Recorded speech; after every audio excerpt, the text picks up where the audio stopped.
What is going on, football fans? Back at it with another New York Giants video. Before I get started, just want to let everybody know I will be live tonight with Bad Dog on the channel for Talking Giants, which is kind of like a Q&A at this point. We field some of your guys' questions. Definitely want to try to keep it Giants related tonight, so hopefully you guys come with some good questions, and we'll definitely be talking about some recent topics. In addition to that, one thing that I want to announce that I'm planning on doing, if you guys are interested, let me know.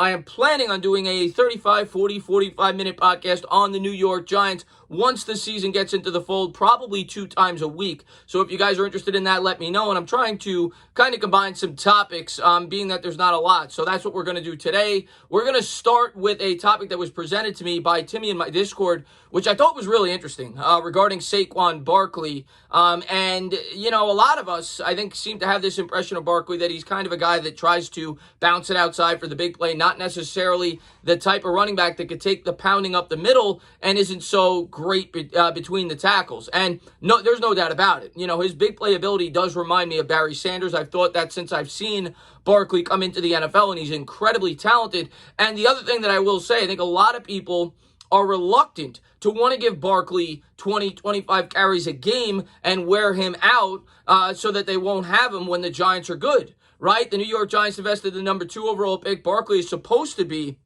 the best running back in the sport when you invest that type of money in him, but we all know that running backs have a short lifespan, and I get the, the people being worried about running him into the ground, so he won't be there when the Giants are ready to compete and win a Super Bowl. But one thing I constantly hear regarding Barkley is we need a big back. He can't take it up the middle. Well, Next Gen Stats came out with a really interesting numbers regarding Saquon Barkley, and keep in mind that these numbers are based off of last year, not his rookie season. His rookie season, of course, he led the league in scrimmage yards.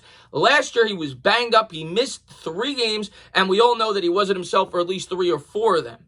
With all that taken into account, with as poor of an offensive line as the New York Giants had last year, which was, near the bottom of the league, Saquon Barkley was still able to put up these numbers between the tackles. And this was provided by Next Gen Stats. I found it on Giants.com.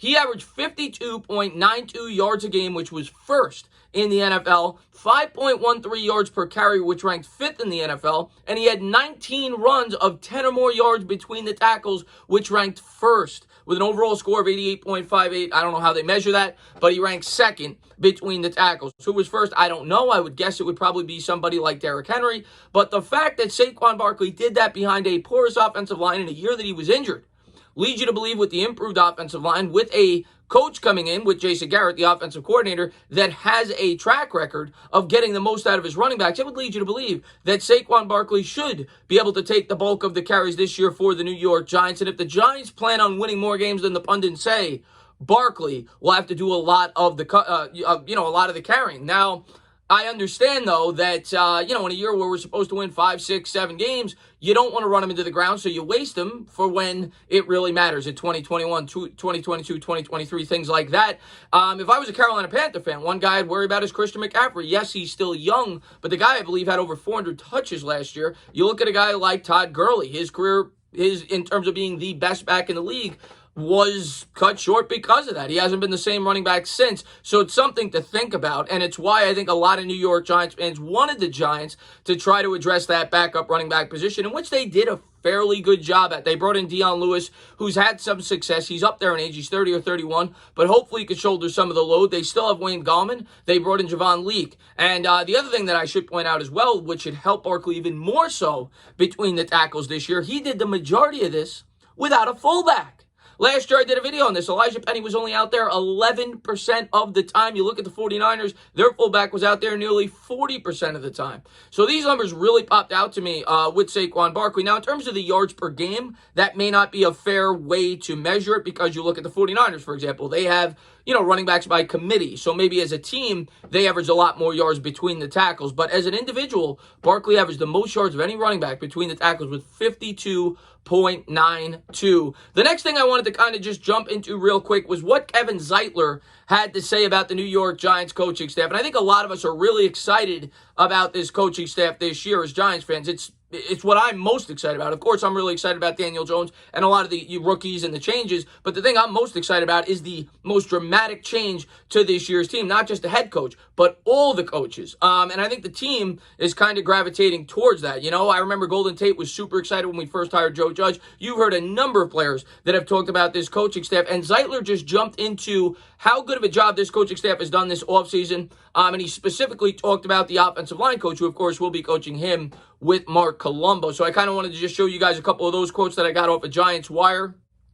He went on to say, it's definitely different from the norm, but we were able to take advantage of it, Zeitler told the Giants Huddle podcast, of course, talking about this year's offseason. We got good work in. Our coaches did an excellent job setting everything up, where this wasn't just a waste of time. It was great work, and we're definitely a lot further along than where we started. And hopefully the Giants outworked other teams, and hopefully the new coaching staff coming in, kind of got them to buy in, and maybe it's a fresh start in the beginning, and maybe it's what the team needed. He later goes on to say, he knows where he's trying to take this team, Zeitler said to Judge. He's going to make sure he emphasizes that. That's great.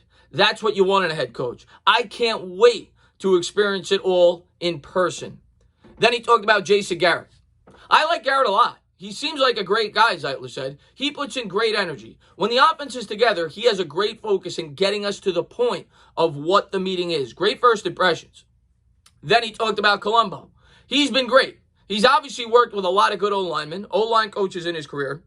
Zeitler said, I like his energy. He's passionate. I think we're ready to get to work. He knows there is no time to waste. He's going to keep that energy up, and he's going to get us going. Overall, everyone is excited, Zeitler said. We're ready to put last year completely behind us. I think we already have.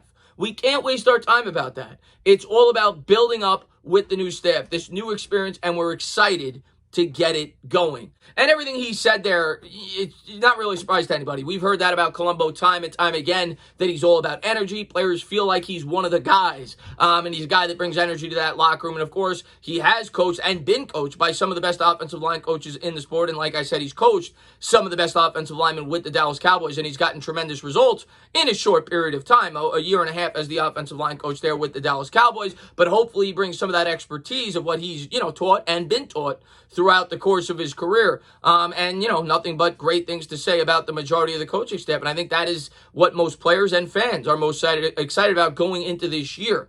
And then finally, the last thing that I wanted to touch on for you guys was what some this was an article that came out by NJ Advanced Media that was later posted by Giants Wire. What some former scouts, current GMs, former GMs had to say about the players on the New York Giants. And the two players that they singled out the most were Daniel Jones and Dexter Lawrence. The two guys that Dave Gettleman took last year at the top of the draft at number 6 and number 17 overall. They said that those are the players that they are most excited about on the New York Giants, and the guys that they think will be, behind Saquon Barkley, the best players on this football team. They were asked who's the second best player on the team, and I was surprised to see that Daniel Jones came up as often as he did. So here we go. Here was the first quote from Jeff Diamond, a former NFL Executive of the Year. I'd say Daniel Jones is their second best player. I think he played well for a rookie quarterback, especially considering Barkley was out for several games. I like his mobility and poise. He looked like he got better as the season went on. Pretty soon, their second best player is going to be Daniel Jones, an anonymous NFL general manager said. It has to be Daniel Jones from what I was able to watch from him last year. I loved his athleticism. You have to believe they've found a franchise quarterback, the coach said. So there's three guys right out of the gate talking about Daniel Jones being the second most impressive player on this team. Obviously, I think most of us agree that Saquon Barkley right now is the best player. Then, a couple of other guys had to take on the defensive side of the ball. It has to be Dexter Lawrence or James Bradbury at this point. Lawrence is a legitimate run stuffer up the middle, and Bradbury is a dominant cornerback with good size and ball skills. A former AFC scouting director agreed with Lawrence. I believe it will eventually be Andrew Thomas, but I can't give him that title yet. My choice is Dexter Lawrence. He's just a factor in the running game, and now has been showing emerging pass rush ability, he said. Another former scout chimed in and echoed Dave Gettleman's original sentiments on Lawrence, calling him a three-down lineman. Even if he's not right now, it won't be long until Dexter Lawrence is that guy. He's an extremely talented three-down player. He's hard to move on rundowns and can affect the pocket in sub-defense.